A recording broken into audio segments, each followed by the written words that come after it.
Hello everybody, Tony Franklin here with my trusted old JayDee Bass. It's nice that you've been following along on my reunion with this bass after 25 years, and I'm happily surprised, but not surprised, that there is a lot of interest in this bass, because it was part of such significant musical moments for me, with recording the Blue Murder album. I recorded some of the Firm with it, played a lot of shows with the Firm, and every show with Blue Murder was on this bass. So it has some stories to tell, and thankfully I can be that speaker on behalf of this bass. I can tell the stories that it can tell, because it was there with me the whole time. This bass, they are custom-made basses, but this was not specially made for me. It came like this. It was in my Derby music shop, and I found it, or she found me, and that was it. But anyway, I did some repair work, a bit of my own. Ultimately, it will have to go into the hands of an expert luthier to take it to that next level, and probably we'll have to go back to John Diggins himself, JD, the builder of it. There's definitely some fine tuning and tweaking, but I took the nut down. This was very, very high, and so it's perfectly flat on the underside of it, so I just took it down with some very fine sandpaper, just a little bit at a time, so it goes down, and the action is a lot better. But people often ask me, how do you set up your bass? What's the height and all that? Well, to be honest, on a fretless bass, there isn't really, for me anyway, one set of dimensions or measurements that say this, that. It's a synergy between all three of them. Three of them being the nut, the truss rod adjustment on the fingerboard, and the height of the bridge saddles here. And sometimes the height of the pickups too, because if there's too much of a magnetic pull on those, it will knock the bass out of tune. It will just mess with that. So there's a lot of factors involved. And so I've got it as it does plays a lot better.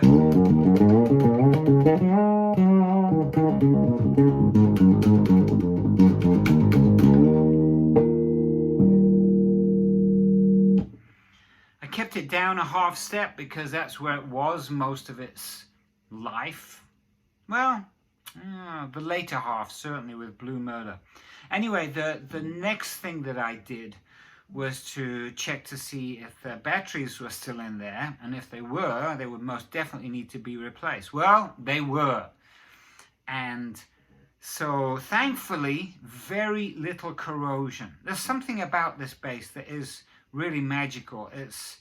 I can't describe it, but the connection between the two of us is rare. It's unusual, but there's something about this bass that makes it very, very special. Anyway, I took them out, and you can see on the date of those batteries that they were definitely old. They were well used and certainly dead, but very little corrosion. This bass went missing for me in the early 90s, around 94 I believe it was, and then came back around 98 and 99. It was rediscovered and then was put into a private collection. I described that in the last video in detail. But anyway, so I put in those new batteries, and then the moment is it alive? So I still have to replace a knob here, the switch. Lo and behold, she is alive. That red LED came on. There's two batteries in there, and one's for the circuitry and one is for that. But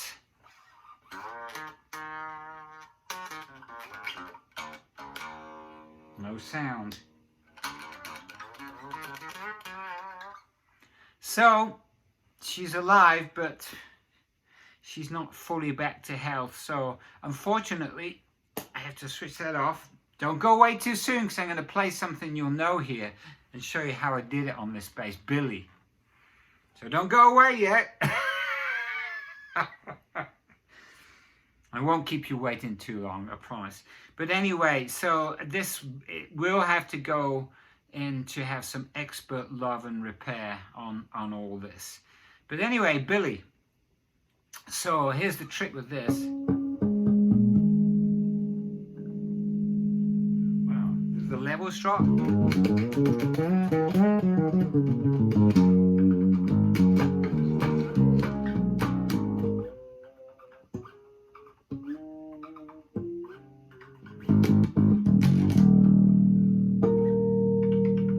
Still hard work to play because the action is still high, but I don't want to take it down too much. Oh, and by the way, these are still the original strings that came in when it was returned to me. Interestingly enough, these feel and look like the old DR high beams that I use, because I still use those before the sunbeams were introduced. So these may be the same strings that were on it when I last played it. I don't know what the last thing I played on it. It could have been Gary Hoey's Animal Instinct, actually. Hocus Pocus.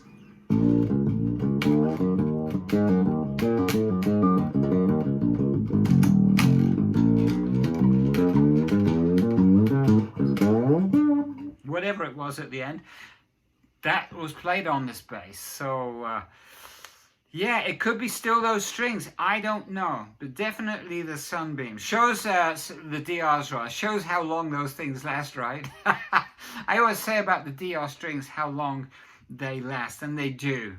I use now the DR sunbeams, which are very, very similar, but just a little bit more better voiced and a bit more flexible, and not so much abrasion for the fretless bass. So I wanted to show those with you. What should I do with these strings? Anybody want to buy them?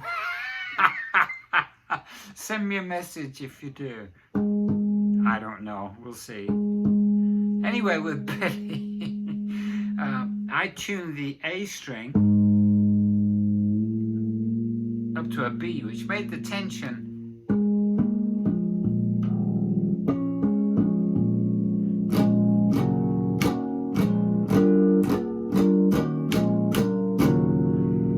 nice chord.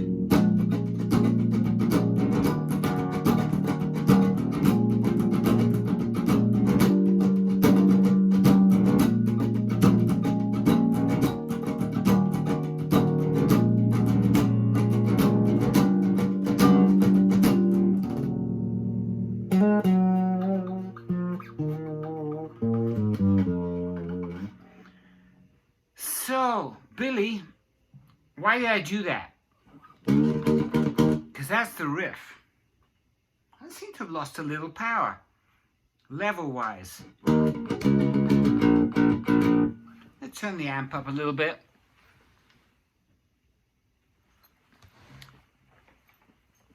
There we go.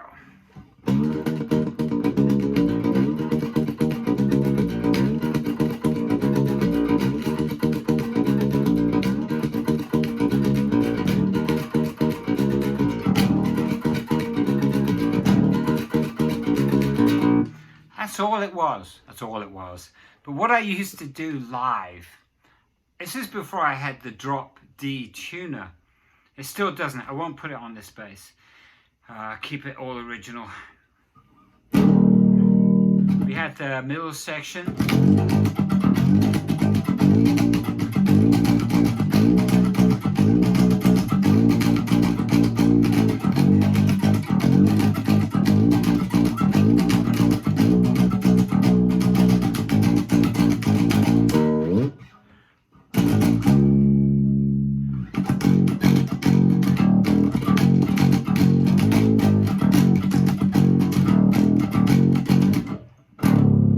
Do that.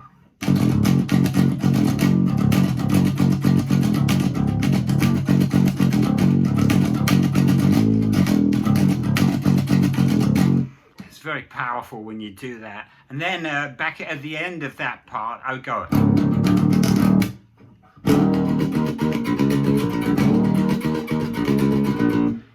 On that live thing we did with the Big House show MTV thing. It's not a live show. Vocals are live. Just to clarify that, there's a few bits where you can see the sync is off. But we played it live in the studio a few days before that so that we could play along to the current live version that we were playing. And you can see me doing that. I do that retuning thing. Once I get this bass up to speed, I'll do a lot of versions of those songs, the bass that it was recorded on, because it just suited that style and that music and all of that.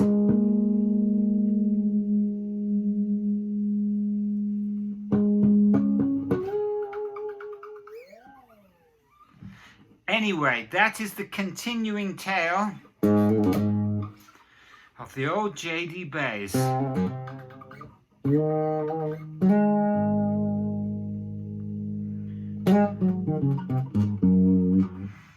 I sometimes wonder if there's a romanticized version of the bass that we thought it was, although I suspect not with this bass. It never seemed this difficult to play it. I may make it look easy right now, but it really is a workout to play this. Just needing that setup and expert setup and the adjustment. And I will change the strings. I think that will make a big difference. 25-year-old strings. I know that James Jameson never changed strings, so what can I say? But this is my thing, and this is, I would only change strings every few months anyway. I don't like changing strings because there's something magical about the strings when they go through that change, that phase. Anyway, I'm rambling now, but as you can see, I got a lot to tell about this bass. So thanks for coming along on the journey. We're far from done, and we'll follow up soon, okay?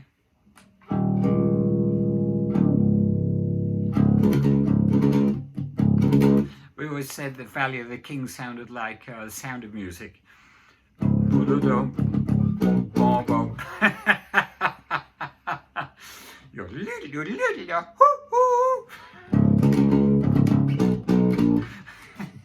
If you stuck around this long, God bless you. Take care, people, and I shall follow up soon, okay? Bye.